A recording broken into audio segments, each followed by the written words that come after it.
ఈరోజు తెల్లవారుతూనే భారతదేశానికి ఒక శుభవార్త తెలిసింది. మన తెలుగు సినిమాలో ఒక పాటకి అంటే నాటు నాటు త్రిబుల్ ఆర్ సినిమాలోని పాటకి best original song golden globe award వచ్చింది. ఇది దేశానికి మొట్టమొదటి అవార్డు. అది మన తెలుగు సినిమాలో పాటకి రావటం గర్వకారణం. యాక్చువల్గా triple R cinema best cinema category అంటే best non English language film కేటగిరీలో నామినేట్ అయింది. అదేవిధంగా త్రిబుల్ ఆర్ సినిమాలోని నాటు నాటు పాట బెస్ట్ ఒరిజినల్ సాంగ్ కేటగిరీలో నామినేట్ అయింది. సో బెస్ట్ ఒరిజినల్ సాంగ్ కేటగిరీలో గోల్డెన్ గ్లోబ్ అవార్డు పొందిన మొట్టమొదటి పాట అండ్ మొట్టమొదటిసారిగా భారతదేశానికి గోల్డెన్ గ్లోబ్ అవార్డు రావటం, అంటే ఒక పాటకి భారతదేశంలో రావటం అండ్ మొట్టమొదటి గోల్డెన్ గ్లోబ్ అవార్డు, ఇవన్నీ కూడా మనకి ఇక్కడ ఫస్ట్ టైం అన్నమాట. సో గోల్డెన్ గ్లోబ్ అవార్డు అనేది చాలామంది చాలా ప్రతిష్టాత్మకంగా భావిస్తుంటారు. ఆస్కార్ అవార్డు కంటే ఇది నెక్స్ట్ లెవెల్ అవార్డు అయినా సరే, గోల్డెన్ గ్లోబ్ అవార్డు కానీ గ్రామీ అవార్డు కానీ తెచ్చుకుంటే ఆస్కార్లో తొందరగా మనకి చోటు దొరికే అవకాశం ఉంది. ఆ సినిమాకి కానీ ఆ పాటకు కానీ ఖచ్చితంగా ఆ సినిమాలకు సంబంధించిన అంశాలు కానీ ఖచ్చితంగా ఆస్కార్ వచ్చే అవకాశం ఉందని చాలామంది అంటారు. ఎందుకంటే దీనిలో క్రిటిక్స్ దానిలో క్రిటిక్స్ కొంతమంది ఒకళ్ళే ఉంటారనమాట. యాక్చువల్గా ఈ గోల్డెన్ గ్లోబ్ అవార్డు విశిష్టత ఒకసారి చూద్దాం. దీనికి ఆస్కార్ అవార్డు తేడా కూడా చూద్దాం. ఇది తెలుసుకునే ముందు ఈ పాట గురించి, నాటు నాటు పాట గురించి ఒకసారి చూద్దాం. కీరవాణి గారు మ్యూజిక్ కంపోజర్, దానికి చంద్రబోస్ గారు లిరిసిస్ట్. ఈ నాటు నాటు పాట పాడిన వాళ్ళు రాహుల్ సిప్లిగంజ్ మరియు కాలభైరవ. వీళ్ళు కూడా చాలా అద్భుతంగా పాడారు. ఎవరి టోన్లో వాళ్ళు, ఏ హీరోకి తగ్గట్టు ఆ హీరోకి. దాంతోపాటు ప్రేమ్ రక్షిత్ దీనికి కొరియోగ్రాఫర్. అండ్ ఇద్దరు హీరోలు trending heroes, junior NTR and Ram Charan dance, ఇవన్నీ కలిపి ఒక ప్యాకేజ్లో దీనికి అవార్డు వచ్చింది. నిన్న అవార్డు అందుకుంది. అంటే అవార్డు ఎవరి చేతుల మీదుగా తీసుకున్నారంటే కీరవాణి గారు అందరి తరఫున ఈ అవార్డు తీసుకున్నారనమాట. ప్రధానమంత్రి కూడా దీనికి కంగ్రాట్స్ చెప్పారు. దేశవ్యాప్తంగా నాటు నాటు పాటకి ఇప్పుడు చాలా ఫేమ్ పెరుగుతుంది. అదేవిధంగా ఇది ఇండియన్స్కే గర్వకారణం అని చెప్పి దేశవ్యాప్తంగా అన్ని ఫీల్డ్స్లో వాళ్ళు ట్వీట్ చేస్తున్నారు, సోషల్ మీడియా ద్వారా తెలుపుతున్నారనమాట. సో ఈ సందర్భంగా మనం ఒకసారి గోల్డెన్ గ్లోబ్ అవార్డు ఏంటంటో ఒకసారి చూద్దాం.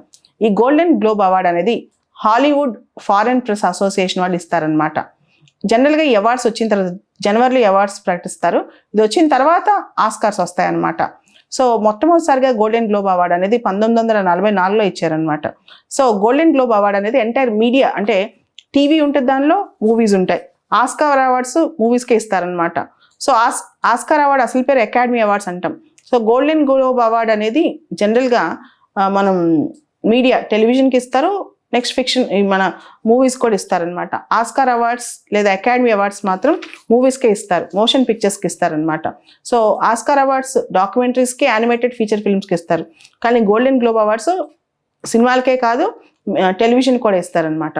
ఆస్కార్ అవార్డ్స్లో సపరేట్ కేటగిరీస్ ఉంటాయి. రైటర్కి సపరేట్గా, ఒరిజినల్ మ్యూజిక్ స్కోర్కి సపరేట్గా, సినిమాటోగ్రఫీకి సపరేట్గా, స్క్రీన్ ప్లేకి సపరేట్గా ఉంటాయి అనమాట. కానీ golden globe award as a package ఒక సినిమాకి ఒక సాంగ్కి అట్లా ఇస్తుంటారు. దాంతోపాటు ఆస్కార్లో voting pattern, golden globe award voting pattern రెండు డిఫరెంట్. గోల్డెన్ గ్లోబ్ అవార్డ్కి ఆస్కార్ అవార్డ్స్కి ఓటింగ్ ప్యాటర్న్లో చాలా తేడా ఉంటుంది అనమాట. ఎవరైతే నామినేట్ అవుతారో అక్కడి నుంచి ఓటింగ్ ప్రాసెస్లో తేడా ఉంటుంది. గోల్డెన్ గ్లోబ్ అవార్డు ఓటింగ్ ప్రాసెస్లో హాలీవుడ్ ఫారెన్ ప్రెస్ అసోసియేషన్ తరఫున ఓటర్స్ ఉంటారు. వాళ్ళందరూ ఎక్కువ మంది జర్నలిస్టులు ఉంటారు. ముఖ్యంగా హాలీవుడ్లో ఉండే జర్నలిస్టులు ఎవరికైతే అమెరికా మీడియాతో అసోసియేట్ అవ్వరో వాళ్ళు ఉంటారు. అదే ఆస్కార్ అవార్డులో అయితే అకాడమిక్ కమిటీలో రకరకాల స్టాల్వర్డ్స్ ఉంటారు అనమాట. యాక్టర్స్, డైరెక్టర్స్, రైటర్స్, వీళ్ళందరూ ఉంటారు. ముఖ్యంగా యాక్టర్స్ ఎక్కువ మంది దీనికి ఆస్కార్ అవార్డ్స్లో ఎక్కువ మంది కమిటీలో ఉంటారనమాట. అంటే ఆస్కార్ అవార్డ్స్ డిసైడ్ చేసేది ఎక్కువ ఫిల్మ్కి సంబంధించిన వాళ్ళే ఉంటారు. దానిలో యాక్టర్స్ కానీ రైటర్స్ కానీ, దానిలో ఎక్కువ మంది యాక్టర్సే ఉంటారు. అదే గోల్డెన్ గ్లోబ్ అవార్డులో ఎక్కువ జర్నలిస్టులు ఉంటారు. హాలీవుడ్లో ఉండే జర్నలిస్టులు అంటే హాలీవుడ్తో రిలేట్ అయిన జర్నలిస్టులు, కానీ అమెరికన్ మీడియాతో తక్కువ అసోసియేట్ అయిన జర్నలిస్టులు ఉంటారనమాట. సో మనందరికి తెలుసు అకాడమీ అవార్డ్స్ లేదా ఆస్కార్ అవార్డ్స్ అనేవి ఆర్టిస్టిక్ అండ్ టెక్నికల్ మెరిట్కి ఇస్తారనమాట. ఎక్కువగా American and international film industry చాలా ప్రెస్టీజియస్గా భావిస్తుంది. మనం అనుకోవచ్చు గోల్డెన్ గ్లోబ్, గ్రామీ అవార్డ్స్కి ఆస్కార్ అవార్డ్స్ తేడా ఏంటని. గోల్డెన్ గ్లోబ్, గ్రామీ అవార్డ్స్ వచ్చిన తర్వాత నెక్స్ట్ స్టెప్ ఎక్కితే అది ఆస్కార్ అవార్డ్స్ అనమాట. అదేవిధంగా ఆస్కార్ అవార్డ్స్ అనేది mostly formal affair. Golden globe award party affair, కొంచెం ప్రైవేట్ పార్టీ లాగా ఉంటుంది. ఆస్కార్ అవార్డ్స్ కొంచెం ఫార్మల్గా ఇంకా ఎక్కువ రిచ్నెస్తో ఉంటాయి అనమాట. ఓవరాల్గా తెలుగు సినిమాలో ఒక పాటకి ఒరిజినల్ సాంగ్ కేటగిరీలో గోల్డెన్ గ్లోబ్ అవార్డు రావడం అనేది ఎంతైనా హర్షించదగ్గ విషయం. ఇది సినిమా ఇండస్ట్రీకే కాదు, ఇంటర్నేషనల్ స్టాండర్డ్స్ ఏ రంగంలో మనం తీసుకురాగలిగినా ఖచ్చితంగా రికగ్నిషన్ వస్తుంది అనే దానికి ఇది ఒక నిదర్శనం. నాటు నాటు పాటలో మరో విశేషం ఏంటంటే ఇది ఉక్రెయిన్ ప్రెసిడెంట్ జెలెన్స్కీ అధికారిక నివాసంలో షూట్ అయిందనమాట.